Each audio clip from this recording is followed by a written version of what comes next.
Most people don't make it through spiritual awakening intact, not because it ends their life, but because it exposes something so unfiltered, so authentic, so feral, that the constructed self they spent a lifetime assembling fractures.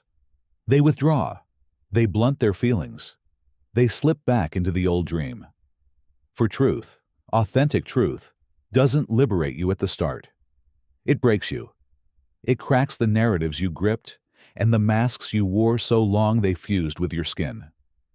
Have you ever felt your identity crumble under the weight of something deeper calling to you? Comment 1 if you've had a moment where your carefully built persona began to fracture.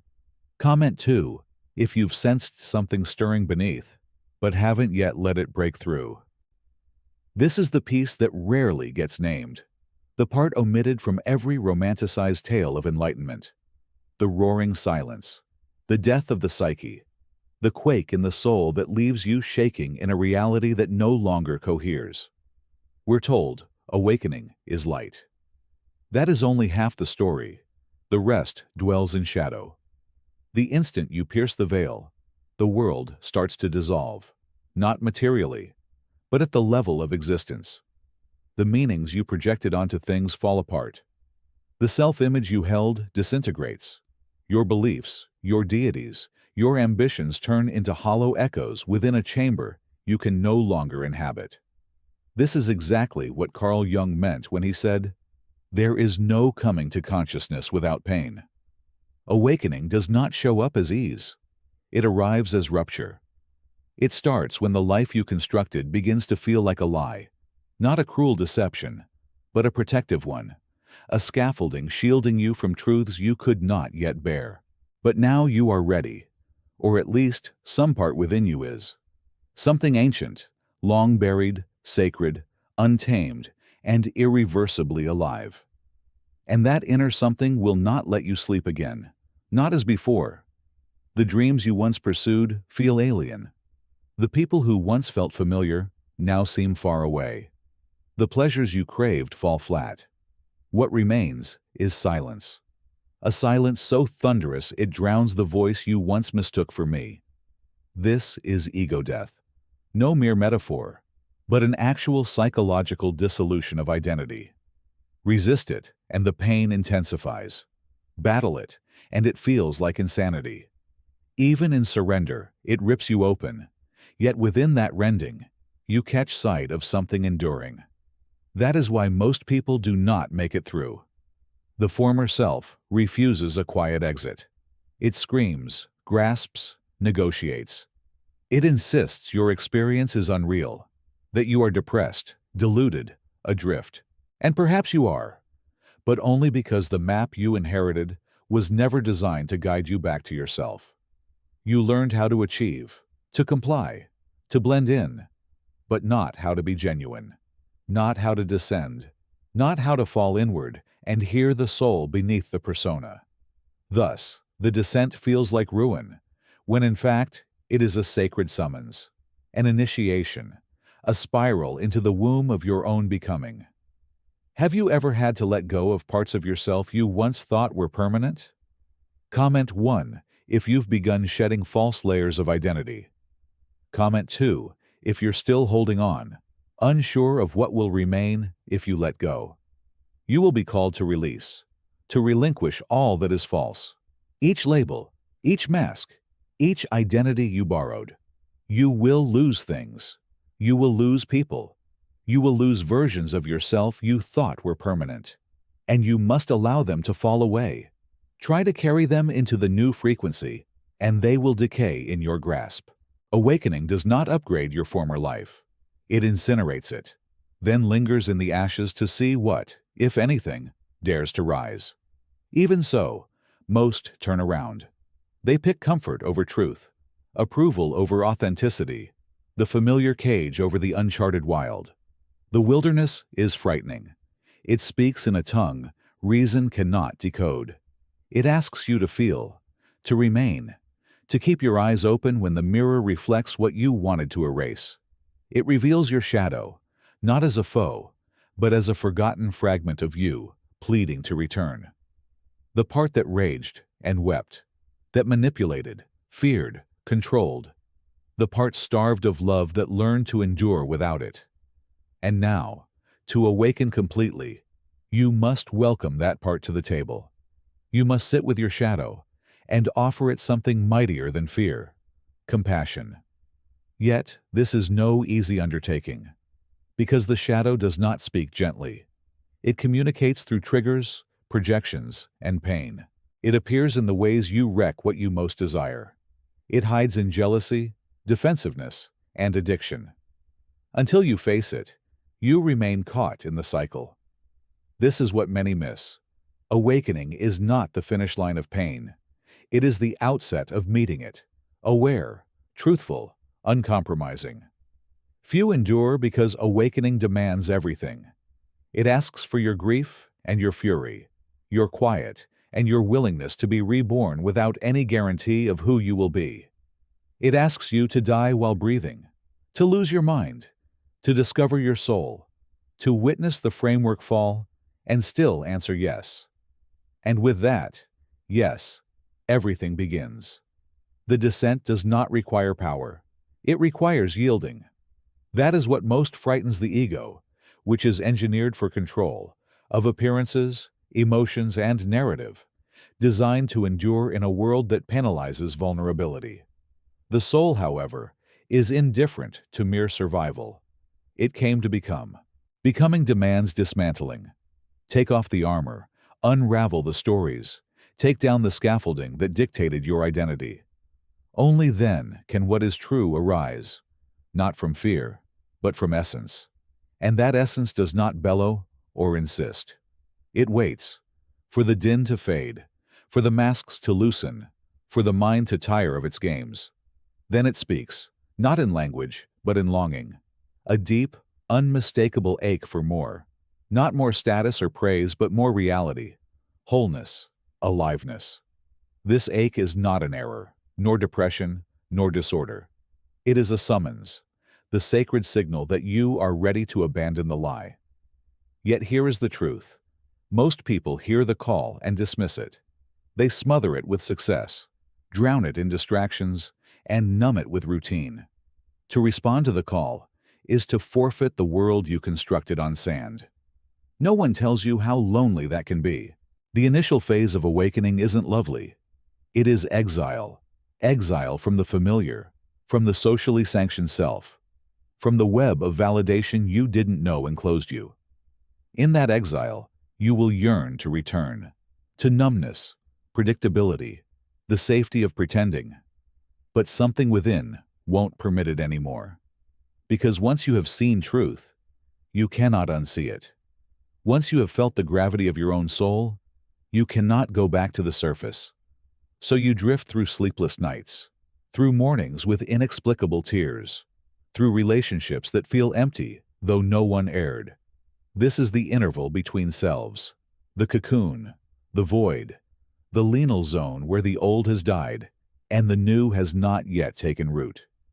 It is terrifying. It is holy, and it is where the soul does its most profound work. Here, the shadow approaches. Refusing denial, it appears in every trigger, each reaction, every unhealed wound erupting like a cry from the depths. You want to flee, naturally. You were trained to escape pain, to fix or spiritualize it, to override it with affirmations and positivity. But awakening is not an escape. It is a reckoning, an unwavering gaze into the mirror of your fragmentation. You are not asked to evade the pain. You are asked to face it, to sit beside it, to feel it, to let it instruct you in ways comfort never can. Gradually you recognize pain was never the adversary. It was an entryway, a fissure in the shell, the fault line through which light could pass. You come to see that anger, sorrow, and fear were not shattered bits, but buried messengers, each carrying a shard of your truth. As you listen, you soften. You begin to sense something absent for years, perhaps forever. Compassion, not only for others, but for yourself. For the inner child who went unheld, the adolescent who forged armor to endure, the adult who mistook productivity for purpose. You witness it all with tenderness. with the kind of grace that can rise only from the ashes of self-abandonment. In that grace, something changes. The compulsion to perform, to be flawless, to be fully healed, loosens. You start to see that awakening was never about improvement. It was about integrity, honest about the chaos and the loveliness, about the paradox of being human, divine and afraid, eternal yet breaking, boundless and bruised. That honesty becomes your footing, not confidence or certainty, but truth. You no longer have to persuade anyone of who you are, or fit into rooms that dim your light, or trade your truth for safety. Because now you know you are the safety, not from having all the answers, but from no longer deserting yourself where it aches most. You have stopped running. That changes everything. Many never arrive here, not from weakness, but because no one taught them how to remain. To remain with discomfort, in uncertainty, with the soul long enough to hear it. But you are remaining. And because you are, you will become something genuine, not glossy, not you are no longer merely enduring. You are awakening. With this awakening arrives a consecrated, resounding anger, directed at the falsehoods, the roles you adopted, and the self-betrayals you performed to gain acceptance. This anger is not a backward step, but a rebirth, the part of you that recalls you were never meant to sleepwalk through life. Your voice shifts, not in volume, but in clarity. You decline without shame, and assent without justification. You cease apologizing for your wholeness. The world, conditioned to make you conform, cannot categorize this new you. You become an unpredictable signal, a truth that resists distortion, a presence that exposes others' unconsciousness simply by being. This is embodiment, not discussing awakening or displaying healing, but living, breathing, and enacting it in every unguarded instant. This process is not glamorous, nor consistently lyrical. At times, it appears as tears in your car, while your nervous system reconfigures. At times, it means losing relationships you assumed were permanent because your truth outgrew their silence. At times, it involves mourning a life lovingly constructed from a self that no longer exists. These are the costs of becoming. You are relinquishing more than illusions. You are shedding identities and comforts, dismantling the framework that once sustained you, but now restrains you. What arrives in its place is not prompt, not guaranteed, and not tidy. It is a spacious, sacred emptiness, a void where the old has no place, and the new has yet to take shape. You awaken unsure of who you are, moving through life, feeling simultaneously primordial and newly born. When you attempt to speak, language feels inadequate. When you try to plan, the future seems to mock the effort. Because this period is not for constructing, it is for attentive listening. You attune to the murmur beneath the clamor, a whisper urging release. Surrender the timetable, the blueprint, and the compulsion to interpret everything. Allow this force to shape and strip you, to reveal what endures when there is nothing left to defend. What persists is authentic, not the persona, not the performance, not the carefully polished identity worn like armor. What remains is breath, presence, the steady thrum of life that requires no proof. Within this space, you encounter yourself, not the aspirational self, but the one who was always winging. You meet the untamed and wounded self, the one who recalls your original purpose before the world trained you to forget. Purpose no longer needs pursuit. It is expressed through your movement, your speech, and your softness in the face of pressure to harden. You cease grasping for meaning, as if climbing a ladder, and instead embody meaning in your gait, your love, and your refusal to abandon your soul when life grows dark. Do you feel you've ever reconnected with the raw, original version of yourself? Comment 1 if you've glimpsed that authentic self beneath the conditioning. Comment 2 if you're still searching for who you were before the world told you who to be. This marks the more profound stage of awakening, one for which there is no preparation, not due to secrecy, but to its non-transferable nature. It must be lived, not instructed. It is not a destination or a summit, but a cadence, a homecoming, a recollection of the self behind the shadow, the self before conditioning and beyond narrative. When you reside there, not merely visiting, but truly living, everything shifts. The change is not immediate or theatrical, yet it is unmistakable. Life grows quieter and richer. You stop justifying yourself to those who have never genuinely listened. You no longer delegate your intuition to authorities and structures, nor do you betray your inner knowing for approval. Then, something unforeseen occurs. You cease striving for love because you recognize you are that love. What you sought was never in the mirror, in others' eyes, or in some future. It is here, now, within. You start to trust that a life congruent with your truth will disclose itself in due time. What departs was never truly yours. What remains will meet you at this deeper frequency. You stop hurrying your becoming, cease pleading for certainty, and no longer fear the unknown, because the unknown now feels like home.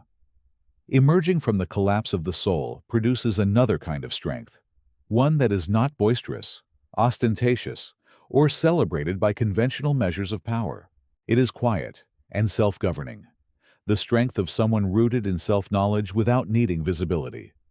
Having died to all that is false, what endures becomes steady, not because it is unbreakable, but because it has broken and come back in a more profound form. You no longer move through life seeking validation of your worth. You move as the evidence, offered not to the world, but to your own soul, to the part that recalls the price of reclaiming your voice, standing alone, and incinerating falsehood to feel authentic again. Such strength is not instantly formed. It is tempered in fire, in the trembling that precedes truth, in the nights you feared you would not endure, until survival gives way to one thing only: truth. Your life is simpler now, not due to ease, but because you refuse to squander energy performing a self that is not yours. You no longer form bonds from fear of solitude, trade your time for approval, or thin your depth to gain acceptance. Your encounter with your true self runs too deep to permit pretense. What formerly felt like a curse, exile, unraveling, silence, now reads as grace, because it delivered you to this quiet, this truth, this inner sanctuary that nothing external can bestow or remove. You observe others racing, performing, aching for belonging, pursuing meaning like shadows. You do not judge, because you were once there and still bear the scar. Yet you carry a light, not one that dazzles, but one that invites, whispering that they can stop running now. They are permitted to feel and to return to themselves. Some will, recognizing in you what they have longed to recall in themselves. Others will not, and that is acceptable, because your role is no longer to awaken anyone else. Your task is to remain awake, grounded, open, and authentic. This is a quiet revolution, not in warring against the system, but in refusing to power it with your energy, not in declaring change, but in embodying what is now undeniable. Your presence becomes a mirror, unflattering but accurate, before which some will fracture and others will awaken. Yet your work is not to control how others confront their reflection. Your work is to stay the mirror, to keep the clarity, to keep the fire. This is how awakening turns into power, not by performance, but by constancy. You become immovable because you no longer live from the surface, but from the source, from the self that was never lost, only overlooked. Now you remember to rest without guilt, to feel without shame, to speak without contracting, and to move through the world without explaining yourself, because your existence is no longer a question. It is an answer. You stop asking, "Who am I supposed to be?" and softly declare, "I already am." This marks the last threshold, not becoming more, but becoming yourself, Every facet, the sacred and the untidy, the divine and the fractured, the healed and unhealed, the ever-becoming, is finally permitted. You are done attempting to flee the human condition. You are here to inhabit it, fully, consciously, and bravely. This is why you endured your awakening, not through mastery or transcendence, but through staying. You remained in the fire when it shattered you, when it hollowed you out, and by remaining, you were reborn, not as someone better, but as someone true. Now you hold something wordless, a frequency, a remembrance, a light born of presence rather than display. You move through the world not in pursuit of the next awakening, but living as the awakened. Few arrive here, less from incapacity than from turning back too early. You did not. You turned inward and toward, into yourself, and discovered home. So walk, not to pursue, but to radiate, not to prove, but to exist. Let the world experience what is only felt in the presence of one who touched the fire and did not flee. Do you feel you're living as the awakened, or still walking through the fire? Comment 1 if you feel like you've come home to yourself. Comment 2 if you're still on the path, learning to stay in the fire without fleeing.